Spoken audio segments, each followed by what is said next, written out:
here we go, ladies and gentlemen. Today is February 18, and right next to me we have the champion, bantamweight, Ashton Stanley.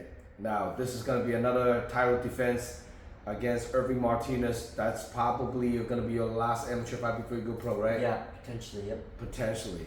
So now, let's talk a little bit about your performance on your last fight. What do you think of your performance? My last fight, I went in there, I didn't really have a game plan on the guy because, it was a last second swap, last second pull out. So I kind of just stuck to my guns, used my wrestling, my main base that I've always, trained with. And I just didn't feel like boxing and staying on the feet was really the best game plan, Whenever you get a last second, change of opponent, it's always better to just stick to your guns and do what you know, right? So, and I felt like once I started, getting my takedowns and stuff, it felt very easy for me. So I was like, you know what, I'm just going to continue to take this guy down and work for a finish, I didn't get the finish, but I felt like, it was good that I didn't get the finish because getting that 3-round experience, just gives me more cage time. And I think, at the end of the day, that's what you want in the amateurs is to build experience. You don't want every fight to go 30 seconds and be done, Right. Now, on this upcoming fight against Irving Martinez, your second title defense, probably your last title defense before you go pro. What do you know about your opponent? I don't really know much about my opponent, to be honest. I know that he is a boxer. That's like his main base. Mm-hmm. I'm a boxer too, so I think it'd be a good, good matchup stylistically, on the feet. So I'm excited for that. Now, are you going to stand up with him, or are you gonna take him down? I don't know. We'll see. Once I get, to be honest, once I get in there and I feel out, the first minute or so, 30 seconds, that's really when I know what I'm gonna, end up doing. Because, sometimes I think I'm gonna go out there and strike, but I realize that the takedowns are wide open, or vice versa. I think I'm gonna go out there and wrestle the guy, but I realize that standing up and striking is the best option. Like when I fought 2 fights ago, my game plan was to go out there and wrestle, and I barely wrestled at all. I stood up and, boxed most of the fights. So I never try to predict what I'm going to do because then that just makes you go crazy in your head. When you're watching Irving Martinez fight, where do you see yourself having an advantage on him? I think I have the advantage everywhere, to be honest. I always feel like that going into my fights, I always feel when I step in there that I'm going to dominate in every area of the fight. I mean, that's what you have to think, you can't go in there thinking, oh man, I'm going to lose or this or that. I mean, there's that, obviously we all have those nerves of like, oh man, this could happen, that could happen, but that's the excitement of the fight. It's unpredictable. So, absolutely. Now, currently, how this fight camp going. Let's share with all your information with all the fans. How's your fight camp going on this upcoming one? Man, my fight camp's going great. I've been able to train with a lot of pro boxers over at Kennel Boxing with my coach, Arvin. He's been putting in a lot of work with me, helping me get my hands right. I've been sparring with a lot of pro fighters over in Pleasanton. JT Donaldson, shout out to him and his team. They've been helping me out a lot, so that's really been what my camp's been looking like this one. Now, you're fighting at 135 pounds.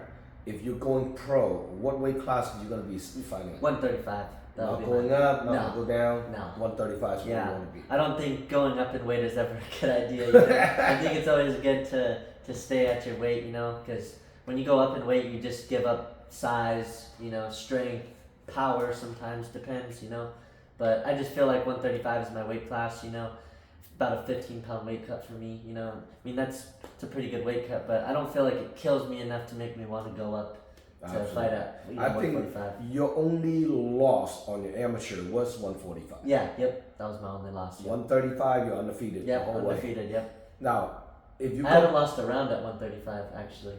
So, yeah, you're right. Actually, you're right. I have won every single round. Won every single round. Not to sound cocky or anything, but no, I haven't lost a round. If you go pro, who do you see is gonna be like in your radar that you want to fight? Honestly, I don't ever really have anybody in my radar. I think most of the time when it comes to me taking a fight, it's more so in my head. I'm thinking stylistically, is this the best matchup for me? If I feel like someone isn't stylistically, the best matchup for me, I may wait to want to fight that person later on when maybe I've filled in a hole or changed my style a little bit to make sure I can do the best when it comes to fighting that person. But no, I don't really have anybody on my radar. I'm always open to fight whoever. I like competition. So. No, I meet your mom, man. She's a cool gal. Your parents, man. Yeah, my mom's crazy. I'm a carbon copy of her. Well, they're watching their kids fight. I mean, they must be excited. Yeah, they don't want to see their kid get hurt, and no, they want to see their kid winning. That's part of the reason why I fight, is because I got my mom's fire in me. So she almost got in her first fight when I had my debut with you. Oh, Remember shit. back in 2021? Yeah. If you were watching on the pay-per-view, she's trying to fight someone in the crowd. Oh Yeah, shit! yeah, so that was pretty crazy. Okay, well let's calm down. Let's enjoy the fight. I'm gonna need extra security with my mobile. No, I'm just kidding. Now, how's work, life, and on your current stage right now? Everything's good. Coaching boxing at my gym, Bay Area Fight Academy. I've been able to train a lot. I work in the nighttime, so that's been good. Getting certified to be an armed guard, so I've been shooting a lot of guns lately. So that's been pretty cool. And yeah, I'm just trying to take my next steps in life when I'm getting ready to, turn pro and whatnot. So it's kind of a big change, when you turn professional, you got to really lock in and take it that much more serious. 5-minute rounds is quite a bit different than 3-minute rounds. Elbows and knees. Yep, that too, to the head. So yeah. Now, who is your main training partner for this upcoming fight? My main training partners for this upcoming fight, JT Donaldson, Kieran Saunders, he's fought for you before. I need to get Carrie on back in the fighting, man. You guys fight once a year, man. It's like, Jesus Christ, man. He just had a baby recently too. Yeah, so he's 5-0 in the 5 years. Yeah, that's an amateur. Like, I mean, you want to make something happen, you gotta go. You gotta put all the other obstacles on the side. This is like, being a pro athlete, you can't really wait. Your age is golden, and you're past that age. It's like, no, for sure. Yeah. Also too, I've been training with the guy. His name's Kai. He fights for PFL. I forget his last name. Guy, I just met him a few weeks ago. We started training together, but he's been really good work for me. Who else?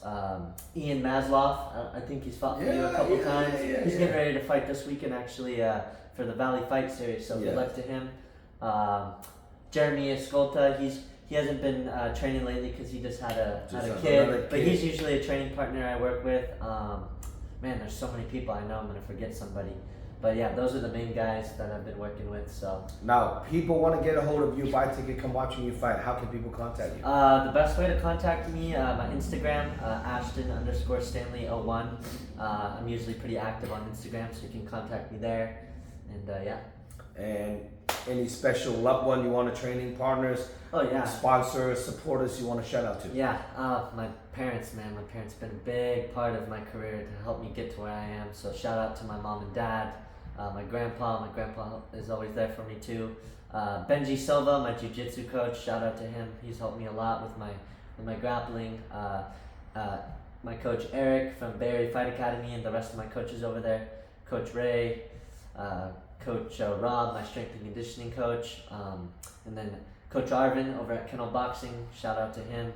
He's been helping me get my boxing right. So I think it really showed in 2 fights ago. I was working with him a lot, and I was landing some good shots. Just Benji opened a new gym. He just opened a gym. It's called True Movement out in Palo Alto. He just had his grand opening on the beginning of the year, like January. So. Oh shoot! Last one. Yep. So he's got that going. So excited for him, and yeah. That's pretty awesome. Now, your opponent, Irving Martinez, watching this interview. What do you have to say to him? I mean, thanks for taking the fight. Have a safe camp. Make it to the weigh-ins, make it to the fight, and let's have a good one. Do you think this fight will go to distance? No, I don't think so. First round, second round? I don't know. I just know that at some point I'm gonna, calculate and find my shot, and that's gonna be a wrap. So. Now, Irving Martinez has been fighting on my show for like 4 or 5 times, and always go to distance. No one ever finish him. Yeah. Well, I don't think he's fought someone at my skill level quite yet. So, I'm not gonna sit here and talk shit and be that guy, but I'm confident in my abilities. So I think if I go out there and do what I need to do, then I'll get the job done. So after this fight, hopefully May 24th, the next event. See you turn pro on that one. Yeah. Oh, at Dragon House, you guys are gonna have another one? Yeah. May 24th will be kind of great, and keep that ball rolling, and don't wait now. How old are you now? 23. God damn, 23. Is that a good thing or a bad? It's a good thing. Why does everyone say that? When I feel like I'm aging in this sport, but well, the thing is, you see a lot of people, they turn pro. They turn pro when they're like late 20s, for example, like 28, 29, close to be 30. Yeah. And a lot of people, it's not like you turn pro right away you go to UFC. Yeah. You turn pro, you still have a few years of grinding. Yeah, you got to build it up. Now 5 or 6 fights to get yourself. Get yourself in the spot where you can contender or something. So it's not like you turn pro right away, you're gonna making some big bucks. I mean, you turn pro, you're making a small amount, and then you work your way up, and then the competition is much higher, the level, and everything is just much different. No, for sure. When I turn pro, I'm in no rush, like you said. I'm still young, so I'm just looking to try to, close those holes that I have. I mean, we all have holes as amateurs, right? That's why we're amateurs still. Yes. So, when I transition into the pro ranks, I'm in no rush to, try to fight 5 times a year. I don't need to do that. I got time on my side. You're looking at all the UFC fighters; they're averaging fight twice a year. Yeah. That's a 4-fight contract. In 4-fight contract, times of a 24-month. That's pretty much all you get. So I think guys and the pros that fight 3 times a year, I think that's pretty crazy, to be honest. Yeah. You gotta really get some finishes to be able to do that, because you gotta have that phase to heal from the fight. And then a lot of guys, when they fight pro, they cut more weight. Their camps longer, more damage, and then it's just more wear and tear on your body. So a lot of people make it to the top, and the bigger the fight goes, the less fight you're gonna do per year. So that's just the reality. So when you're at 23, you have a very good length of time.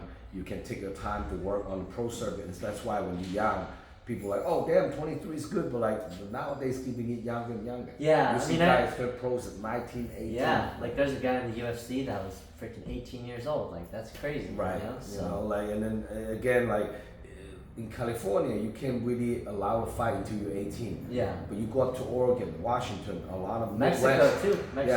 They actually you turn pro at 16. Yeah. And it's crazy. By the time I could have never turned pro at 16. I was so immature. And then now you see a lot of people. They do the youth MMA. Yeah. Where they starting to 11, 12 years I old. wish I could have done that. That would have been so. But back when I was young and I was in high school, I was focused on wrestling. The thought of fighting wasn't even in my head. But I wish it was, because then I could have got an even earlier start. But sometimes it's kind of double-edged sword. Yeah. You want to be a little older, so mentally a little bit more mature. Yeah. Because if you're competing on a higher level, you do require to have a very strong durability mentality. Yes. So people have a weaker mindset, like a younger, like a kid, something run into a tough matchup. Yeah. Sometimes you might. No matter who you're fighting, if you think you're gonna smash them or not, you get those same nerves going into the fight regardless. It doesn't matter. So like you said, being able to have that mental maturity, it matters a lot. It doesn't matter who you're fighting. It could be an old lady on the street. You're gonna be like, oh man, I'm about to fight. So that's awesome. Now, for more information about this upcoming fight card, March 15 at Kezar Pavilion, Zhong Cage Fighting Series number 12 going down. Making sure you guys order your pay-per-view voucher from DragonHouseMMA.com and get a ticket directly from the fighter so they can get a little credit for it. And please subscribe my YouTube channel. I'm very close to be 5,000 subscriber on my YouTube channel. I need a couple more hundred subscriber, and please support the channel and follow me on Instagram. And next event, May 24, it's in the work. A lot of matchups being made, so DM me all the fighters want to get on that card if you're missing out the March 15. So now, who is your favorite UFC fighter, as usual? Oh, my favorite UFC fighter. Right now, current. Merab, I would have to say. That guy's a freaking wrecking ball, man. He went out there and he beat Sugar Sean handily, and then he just beat the guy that was supposed to be the number one up and coming fighter, Umar. So. What do you think of people talk about Umar, think this rag and it's controversial win, Merab? What do you think of that? I think Umar broke his hand in the first round, so obviously when you break your hand, that does change things. But I'm not gonna sit here and say that he was gonna beat him in that fight, because Merab is impossible to train for. The guy's got an endless gas tank, I've never seen a guy with such a gas tank in my life, and be so reckless and be able to not get punished for it. So the only thing I have to critique that fight is when Merab gaining the momentum so good on the 4th and the 5th round, he tend to left a little bit, holding a little bit back, and not go all the way out trying to make a finish. I think he actually have a chance to do so. Yeah. but he was a little bit more showboating and just walk away Yeah. after he took down, instead just really trying to smash them. I wish he did that. Yeah. You know, but now some of the people that Dagestani is talking about, like, well, you know, the fight's close, and then I think it's Umar winning, just, and then like, No, Umar definitely didn't. I don't think he won, but I think Merab could have done a little bit more when the momentum was gaining so good. Yeah. I mean, you can see Umar's confidence just kind of shrunk. Yeah. He could have just run through him. Yeah. No, Just for sure. like try a little harder to finish it, instead just he know he's winning. Yeah. He's celebrating. He turned around with the time still running and still got 10, 15 seconds. No, for sure. Of the round. Like, I wish he can push that envelope a little bit more. Yeah, no, absolutely. You know? I take back what I said when you asked me my favorite fighter. I really like Ilya Topuria's stand-up, Watching what he did to Volkanovski and Holloway, like, that blew my mind, that he took out two legends so quickly. And I believe he still have a chance to upset everybody if he does fight Islam. Yeah, I can't agree with you. Right, so on like that's one fight like everybody's gonna tune in. That's a mega fight. Yeah, that might be the biggest fight in UFC history. Yes. Like a lot of people have a doubt, but people also have a hope. Hope he can get the job done, but also Islam's much bigger and larger. And I think he has a very, very good momentum. It's going on. He's like 26-1 now. Yeah, he's on a crazy roll right now. Yeah, so I mean, if anybody can stop the high train, I think Ilya might have a good chance. Yeah. But anyhow, that's a one fight like everyone's gonna tune in. Yeah, no, that'll be a good one. I'm excited for that one. But for now, everyone tune in. Ashton Stanley, March 15th. Make sure you guys stay tuned. Keys are Pavilion. For more info, check out DragonHouseMMA.com, and don't miss it out. This is gonna be an epic event. Door opens at 3 p.m. First fight kicks off at 4 p.m.